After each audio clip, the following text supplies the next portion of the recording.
ये कहानी शुरू होती है आज से लगभग 500 साल पहले, जब लगभग पूरे भारत पर मुस्लिम सम्राटों का कब्जा था। एक तरफ शाहजहां तो दूसरी तरफ आदिल शाह और दक्कन के सुल्तान अब्दुल कुतुब शाह। एक देश जहां पर हिंदुओं का घर था, वहां पर पूरी तरह से मुस्लिमों और पुर्तगालियों का कब्जा था। दक्कन के सुल्तान ने अपनी फौज में एक मराठा सेनापति नियुक्त किया था, जो बहुत ही निर्भीक और पराक्रमी था, जिसका नाम था शाहजी भोंसले। 19 फरवरी साल 1630 को शाहजी भोंसले के घर एक बच्चे का जन्म होता है। सभी लोग सोचते हैं अपने पिताजी की तरह ये बच्चा भी एक दिन मुस्लिम सुल्तान के फौज का सेनापति बनेगा, लेकिन नियति को कुछ और ही मंजूर था। किसे पता था एक ऐसा बच्चा जिसका पिता खुद मुस्लिम सम्राट की फौज का सेनापति है, एक दिन भारत में जितने भी मुस्लिम सम्राट मौजूद हैं, वो सभी उस बच्चे के सामने घुटने टेक देंगे। उसी बच्चे का नाम था छत्रपति शिवाजी, जिसे भारत के महान सम्राटों में से एक माना जाता है। अरब और खाड़ी देशों से आए हुए मुसलमान भारत के राज्यों पर कब्जा तो कर लिए थे, लेकिन इतनी दूर से यहाँ के राज्यों और किलों को संभालने के लिए मंत्रियों को लाना संभव नहीं हो पाता था। इसलिए उस वक्त के सभी मुस्लिम सम्राट भारत में ही रहने वाले हिंदू लोगों को अपने सेनापति और मंत्रियों के पद पर नियुक्त कर दिया करते थे। इसी सिलसिले में दक्कन के सम्राट ने शाहजी भोंसले को अपनी फौज का सेनापति नियुक्त कर लिया। शाहजी सेना में उच्च पद पर आसीन थे और साल 1630 में महाराष्ट्र के जुन्नर के समीप शिवनेरी के किले में उनके और जीजाबाई के यहाँ एक पुत्र का जन्म हुआ। स्थानीय देवी शिवाय के नाम से पुत्र का नामकरण हुआ, जो आगे चलकर छत्रपति शिवाजी महाराज के नाम से विश्व विख्यात हुए। शिवाजी के पिता का काम के सिलसिले में हमेशा घर से बाहर रहना होता था, इसलिए शिवाजी की देखरेख उनकी माताजी और उनके गुरु दादू जी किया करते थे। शिवाजी के गुरु का मानना था कि शिवाजी भी जब बड़े होंगे तो वो अपने पिता की तरह मुस्लिम सम्राट के एक बेहतरीन सेनापति बनेंगे। ये वक्त था 1646 के लगभग, जब शिवाजी की उम्र महज 16 साल की थी। उस वक्त भारत में किसी भी हिंदू शासक का अपना स्वतंत्र राज्य को स्थापित कर पाना लगभग असंभव था, क्योंकि भारत के लगभग हर एक हिस्से में मुस्लिम सम्राट का कब्जा था। और अगर कोई हिंदू शासक अपना स्वतंत्र राज्य स्थापित करना भी चाहता, तो उसके लिए 3 परिस्थितियों का होना बड़ा जरूरी था। एक कि वो शक्तिशाली साम्राज्य के केंद्र से दूर हो, ताकि कोई भी सम्राट उस पर अटैक न कर पाए। जमीन खेती के लिए अनुपयोगी हो, ताकि कोई भी मुस्लिम सम्राट उस पर कब्जा करने के बारे में सोचे ही नहीं। और तीसरा ये कि वो राज्य जंगलों से घिरा हो, ताकि छापामार युद्ध या फिर गोरिल्ला युद्ध किया जा सके। यही परिस्थितियां साल 1646 में शिवाजी के लिए अनुकूल बनी, जब इन्होंने स्थानीय किसानों मावली के समर्थन से अपनी सेना का निर्माण किया। शिवाजी बहुत ही अच्छी तरह से जानता था कि किसी भी साम्राज्य को स्थापित करने के लिए किलों की क्या महत्वता है, इसलिए सिर्फ 15 साल की उम्र में ही उन्होंने आदिल शाह अधिकारियों को रिश्वत देकर तोड़ना, चाकन और कुंधाना किले को अपने अधिकार में कर लिया। इसके बाद उन्होंने थाना फोर्ट, कल्याण फोर्ट और भिवंडी फोर्ट को मुल्ला अहमद से छीनकर अपने अधिकार में कर लिया। इन घटनाओं ने आदिल शाही साम्राज्य में हड़कंप मचा दिया कि आखिरकार ऐसा कौन आ गया जो मुस्लिम सम्राट किस साम्राज्य में दखल अंदाजी कर रहा है। जैसे उन्हें पता चला कि ये काम कोई और नहीं बल्कि शाहजी भोंसले का बेटा शिवाजी कर रहा है। शिवाजी को रोकने के लिए उनके पिता को गिरफ्तार कर लिया गया। इसलिए शिवाजी ने अगले 7 साल तक आदिल शाह पर सीधा आक्रमण नहीं किया। शिवाजी ने लगभग 7 सालों का इंतजार किया और धीरे धीरे अपनी सेना को बढ़ाता रहा। एक वक्त ऐसा आया जब उसने एक एक करके 50 से ज्यादा किलों को अपने नाम कर लिया। धीरे धीरे शिवाजी का प्रभाव बढ़ने लगा। अब लोगों को यह महसूस होने लगा था कि कोई तो ऐसा है जो मुस्लिम सम्राट को टक्कर देने वाला है।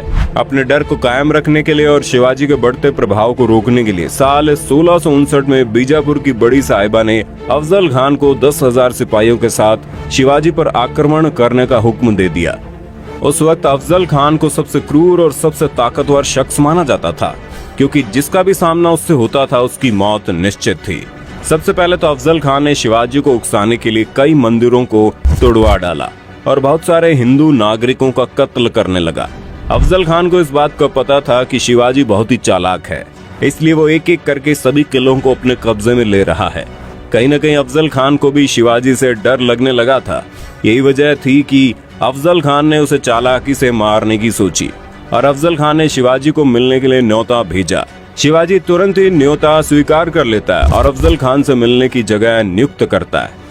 जैसे ही दोनों आमने सामने होते हैं, अफजल खान शिवाजी को गले लगाने के लिए आगे बढ़ता है और अपने चाकू निकालकर शिवाजी को मारने ही वाला होता है कि शिवाजी तुरंत अपनी कटार को निकालकर अफजल खान का पेट फाड़ देते हैं। इस जीत के बाद शिवाजी का नाम और ज्यादा मशहूर होने लगा। लोगों के मन में मुस्लिम सम्राट का डर लगभग खत्म होने लगा था।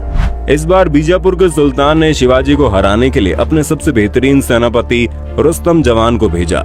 रुस्तम जवान की भारी भरकम सेना ने शिवाजी के ऊपर हमला बोल दिया, लेकिन शिवाजी ने कम सेना की मदद से ही लड़ाई को चालाकी से लड़ते हुए रुस्तम जवान को सेना में शिकस्त दे दी। कुछ दिनों बाद आदिल शाह ने अपने सेनापति सिद्दी जोहार को भी भेज दिया। एक एक करके मुस्लिम सम्राटों ने शिवाजी को खत्म करने के लिए कई चालें चली, लेकिन उनमें से कोई भी कामयाब नहीं हो पाया और धीरे धीरे छत्रपति शिवाजी का राज्य विस्तार होता गया और उसकी सेना और भी ताकतवर होती चली गई। इसके बाद बीजापुर की बड़ी बेगम ने औरंगजेब से शिवाजी को पकड़ने के लिए विनती की। उसने अपने मामा शाहिस्ता खान को 1.5 लाख सैनिकों के साथ शिवाजी से युद्ध करने को भेजा। शाहिस्ता खान ने अपने विशाल सेना के बल पर पुणे पर कब्जा कर लिया और शिवाजी के निवास स्थान लाल महल पर अपना बसेरा डाल दिया। शिवाजी ने चालाकी से अपने 400 सिपाहियों को साथ शादी के बारातियों के वेश में पुणे में प्रवेश कर लिया और रात के समय उन्होंने सीधे शाहिस्ता खान के ऊपर खतरनाक हमला बोल दिया। शाहिस्ता खान ने जैसे ही देखा उनका सामना छत्रपति शिवाजी से हो रहा है, वो डर के मारे खिड़की से कूदकर अपनी जान बचाकर भागने लगा, लेकिन शिवाजी की तलवार के खतरनाक वार से बच नहीं पाया। हालांकि शाहिस्ता खान जिंदा तो बच गया, लेकिन उसके हाथ की उंगलियां शिवाजी की तलवार से कट गई, जिसकी वजह से उसकी बहुत बेइज्जती हुई। अब तक शिवाजी का साम्राज्य विस्तार बेहद ज्यादा हो गया था और उसकी सेना लगातार हो रही जीत की वजह से बेहद जोश में थी। शिवाजी ने साल 1664 तक कई मुगल सल्तनत पर हमला करके उसको तहस नहस कर डाला, जिसके बाद साल 1664 में औरंगजेब आग बबूला होकर 60 वर्षीय राजपूत सेनानायक मिर्जा राजा जयसिंह को अपने 1.5 लाख सैनिकों के साथ शिवाजी से लड़ने के लिए भेजते हैं। इस युद्ध में शिवाजी की हार हुई और उसे अपने खजाने से ढेर सारा पैसा हार के हर जाने के रूप में देना पड़ा। उन्हें अपने 9 वर्ष के पुत्र संभाजी के साथ आगरा जाना पड़ा। शिवाजी को नियंत्रित रखने के लिए पहले यह तय हुआ कि उन्हें मुगल दरबार में कोई पद दिया जाए, लेकिन औरंगजेब ने फैसले को बदलकर शिवाजी को घर में कैद करने का आदेश दे दिया। औरंगजेब नहीं जानता था कि यह गलती आगे चलकर बहुत महंगी पड़ेगी। शिवाजी ने पहले बीमारी का बहाना बनाया और अपने स्वास्थ्य को ठीक करने के आशीर्वाद के लिए साधु संतों और फकीरों को रोजाना मिठाई और उपहार भेजने की इच्छा जताई। एक दिन वो खुद श्रमिक के भेष में सामान के डिब्बे में संभाजी को छुपाकर बाहर निकाला। वो मथुरा, काशी, गया, पुरी के बाद गोलकुंडा और बीजापुर होते हुए रायगढ़ पहुंच गया। साल 1670 तक शिवाजी ने कई लड़ाइयां लड़ते हुए 4 महीनों के भीतर अपने राज्य का बड़ा हिस्सा मुगलों से वापस स्वतंत्र करा लिया। 1671 से 1674 तक औरंगजेब ने भरसक प्रयास किया कि कैसे भी करके शिवाजी को अपने अधीन कर लिया जाए, लेकिन वह ऐसा करने में पूरी तरह से असफल रहा। अपने उत्तम योद्धाओं जैसे दाऊद खान और मोहब्बत खान को शिवाजी से लड़ने के लिए भेजा, लेकिन सबको मुंह की खानी पड़ी। इसके साथ ही साल 1672 में अली आदिल शाह की मृत्यु हो गई और बीजापुर में 6 जून 1674 को हिंदू परंपराओं के साथ शिवाजी का राज्याभिषेक किया गया। वो मराठा के राजा बने और कई सदियों के अंतराल के बाद हिंदू रीति रिवाजों, तिलक, जनेऊ और वेदों के उच्चारण के बीच किसी राजा का राज्याभिषेक संपन्न हुआ। शिवाजी की महानता सिर्फ उनकी बहादुरी और युद्ध कौशल में नहीं थी, बल्कि वो एक योग्य प्रशासक भी थे। वो उस वक्त का इकलौता ऐसा राजा था जिन्होंने धर्म के आधार पर कभी किसी के साथ पक्षपात नहीं किया। उनके कई अधिकारी, यहाँ तक कि उनके व्यक्तिगत अंग रक्षकों में कुछ मुसलमान भी थे। उन्होंने कभी किसी नारी का निरादर नहीं किया, यहाँ तक कि युद्ध में हारे हुए दुश्मनों की स्त्रियों को भी सम्मान सहित वापस भेज देते थे। गोरिल्ला युद्ध, किलों का उपयोग और नौसेना का निर्माण भारत में पहली बार शिवाजी ने ही कराया था। उन्होंने 4 किलों और 2000 सैनिकों से शुरुआत की थी और उनकी मृत्यु के समय ये गिनती 300 किलों और 1 लाख से ज्यादा सैनिकों की हो गई। शिवाजी का स्वास्थ्य खराब हुआ। तेज बुखार और पेचिस की वजह से 52 साल की उम्र में उनकी मृत्यु हो गई।